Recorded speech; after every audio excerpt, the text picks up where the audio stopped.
Hi guys, welcome back to my channel, and we're going to talk today about episode 5. Who saw that coming? What an episode. Of course, make sure you like, comment and subscribe and keep watching. Hi guys, today is day 1 of episode 5 and we're just about to leave and find out what the industry challenge is. Change the hair again, we've got a little ponytail moment. I had to change my outfit as well, but hopefully the day's good. I'm wearing green for luck, so fingers crossed today will be just as good as last week. So we arrived at the industry challenge in this location, which looks a little bit like a warehouse, a studio, you know, somewhere that you would definitely go for a rave. The lights are down, so we're like, what is gonna happen today? And then of course they present the challenge to us and let us know that we're gonna be joined by Hector, who is Rihanna's personal makeup artist, and we're gonna be potentially shooting for Rolling Stone UK, which is major. Like, oh my god, where would you even do that other than glow up? So we're so excited to do this challenge, and you know, they say that the theme is like 90s raver.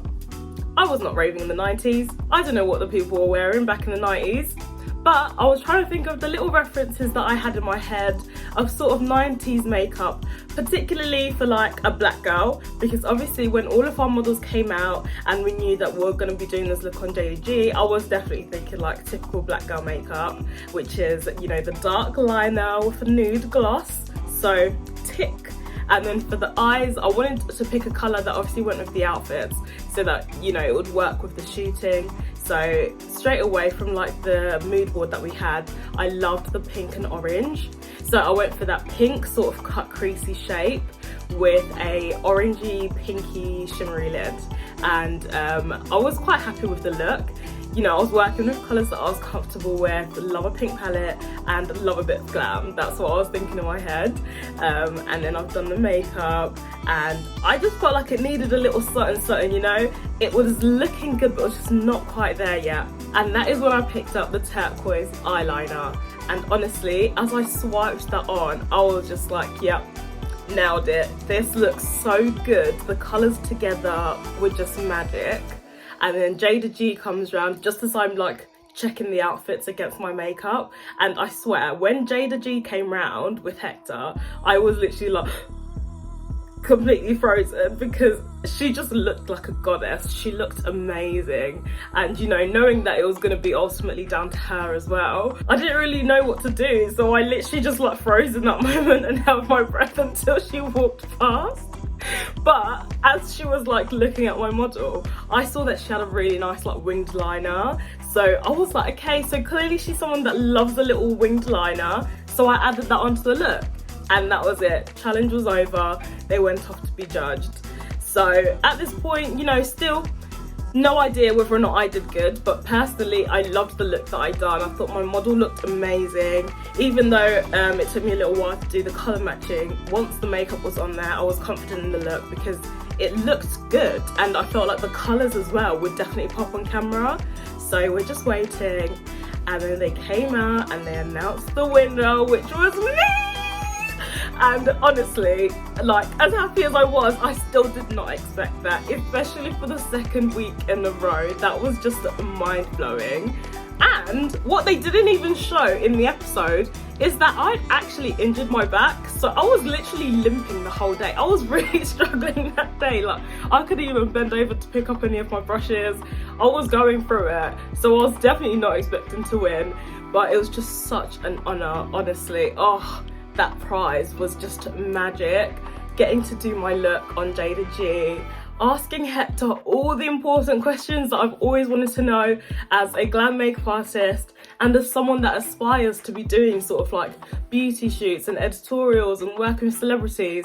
I asked him so many questions, everything I was kind of like mentally noting it down, and then as soon as I got home I was writing it down so I don't forget, because honestly, he's just so good at what he does and so smart. And you know, the tips that I was picking up from him are stuff that I'd never heard of, but it just made so much sense. So literally, so excited now to go and tackle the beauty makeup world, because I feel like I'm very well equipped from the best of the best.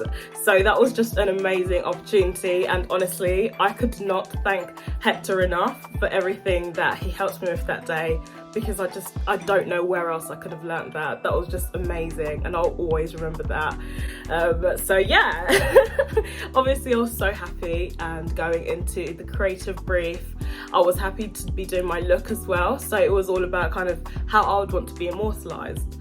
Now there's a lot of things I feel like I am good at, but for me, the one thing I really do want to be remembered for is for just being a good person, and for someone that brought, you know, good vibes to the world and made a difference. And I feel like my reward will come later when I get to heaven. So that's why I chose to do the look on the Seraphim angel. And you know, obviously it was very abstract, not a literal angel, which is why the wings were like how they were. And yeah, I was just faffing around, just trying to do all that. And it was stressful. Like honestly, I wasn't even allowed to paint those wings prior, so I had to be painting on the paper in the 2.5 hours, as well as painting on my model, which I think obviously ended up in me not being able to do too much on the shoulders, because I had to sacrifice that time. I was always going to pick having 6 full wings over doing more on the chest area. But honestly, I stand by my look, because my model looked sickening. That was a look. It was literally like one of the best makeup arts that I've ever done. That was just so good. And especially like when I was looking at it thinking, when I came into this competition 5 weeks ago, I never would have expected me to be able to do that. So yeah, obviously once again, I really do appreciate what the judges were saying, and I think it's just always going to come down to that time factor. Working in that time constraint and trying to create these big looks, it's a lot of pressure, and not everyone can do it, and it's just hard, you know, because you kind of need to dedicate your time to doing certain things that will make your look more complete, but sometimes it means you miss out on the details. But either way, I'm so happy with the work that I produced. So when they said that I was going to be in the face off challenge, I couldn't say I was surprised, because obviously I'd got the critique that they wanted more on the shoulders and chest, but you know, I came to do what I have to do. So it was once again just making sure that my head was screwed on. I was listening to what it is that the judges were going to be looking for in the face off, and just do it. Now seriously, I don't know who comes up with these face off challenges, but a diamante rectangular blocked brow. What does that mean? Honestly, my head was spun. But you know, literally, if you listen to what it is that the judges are going to be looking at, so if they're looking for like symmetry, if they're looking for it to be like straight, if they want it to be this, if they want it to be that, if you try and do that, I think that's the best way that you can kind of win the face off. So as soon as I picked up, you know, my utensils, I tried to mark the eyebrows to make sure that they were both straight and symmetrical, and then it was just a case of slow and steady, one by one. I did 3 rows of 15 diamantes, so 45 on each brow, 90 in total in that short amount of time. And I didn't want to rush it, because I literally wanted them to be so lined up and symmetrical. So I was just holding my breath, trying to do everything that I could. And literally in the last 10 seconds, when Maya started counting it down, I was like, ah! There's literally like, I think there was like 3 diamantes left. And I was literally just trying to like quickly bang them on in time, because I wasn't going to lose, just because I ran out of time. And yeah, I think Maya might have counted a little bit slower just to make sure that I got that last one on. And once that was done, I could just breathe. And you know, luckily the judges were impressed. Honestly, I would have been so upset if I went home on something that was technical and basically just down to numbers, because I feel like I should be good at that. Precision work is something that I do take pride in after all the years of studying science. I understand the importance of precision.